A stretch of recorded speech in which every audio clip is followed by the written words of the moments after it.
Assalamualaikum semua dan salam sejahtera. Kebetulan saya masih lagi berada di office dan sekarang ini saya nak share sedikit berkenaan dengan V-shape dan juga retracement lah. So sekarang ni kita melihat okay, V-shape ni dia bergerak laju. I mean dia bergerak turun tanpa ada zigzag ke bawah, and then dia naik balik ke paras di mana dia turun. Itu V. Kalau A lah kan. Okay. So V shape. Dan sekarang ni apa yang ianya memberitahu adalah ianya seperti macam dia membuat satu pengubah dia berubah arah lah, senang cakap. VA shape ni, kalau keadaan yang macam ni, dia memang dalam keadaan perubahan arah.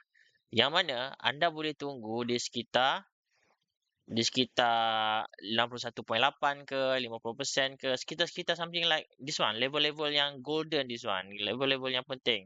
Biasanya lagi cantik dekat sekitar 61.8 ataupun 78.6 lah. Okey, dan mana anda kena monitor for price action. Kalaulah ada signal pertama, biasanya ke anda boleh avoid. Okey, anda boleh jangan tengok lagi ke, depends lah. Okey. Cuma pattern-pattern ni biasanya dia akan retrace dekat sekitar-sekitar level ini. Level penting lah dia akan retrace, yang mana kemudian akan ada satu price action. Price action ni depends lah anda nak gunakan price action yang macam mana. Mungkin anda nak tunggu dia dia apa? Dia dia engulf candle sebelum ke, dan dia macam-macam lagi pattern-pattern yang ada, ataupun kemungkinan fakey ke, macam this one kita ada fakey inside bar yang ada di break, and then kemudian dia masuk balik lebih kurang dekat-dekat dengan 50% of the body inside bar ni ke. So price action inilah salah satu price action yang ada lah untuk kita boleh panggil fakey lah, this one kita boleh panggil fakey. Dia inside bar, breakout, and patah balik pun dia cuba penetrate atas dan dia close dekat around hampir-hampir lah dekat 50% inside bar, this one. So which is indicates ada bullish movement. Okay, so for now pergerakan semasa dia dah tak nampak macam bearish tau. Dia dah jadi macam like bullish dah. Dia dah memang, in fact memang dah keadaan bullish dah, which is dia dah ada low yang ini dia tak menjadi lower low. Dia menjadi, in fact dia menjadi higher low. Okay? So for now for those yang looking for short untuk soybean oil, memang sangat-sangat berhati-hati.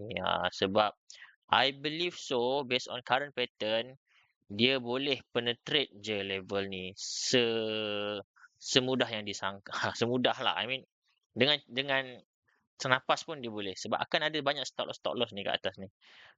Candle pun besar punya candle. So janganlah orang cakap apa, janganlah nak melawan arah market. Market sekarang ni terlalu besar. Market terlalu besar untuk anda lawan. Anda berapa lot je. So just follow lah the movement. Buat masa ni bias untuk soybean oil bullish, masih lagi bullish, kita boleh lihat.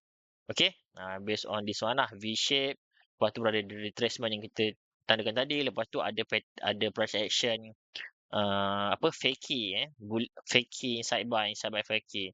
So which is now ada peluang lah untuk dia buat high.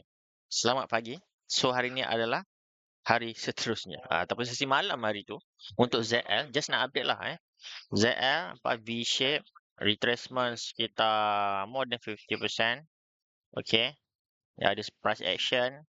So should be dekat sini something anda boleh react lah. Price action fakey, price fakey dekat sini. So kemudian nampak as per dia beritahu tambah pula dekat sini dia bukan yang buat low.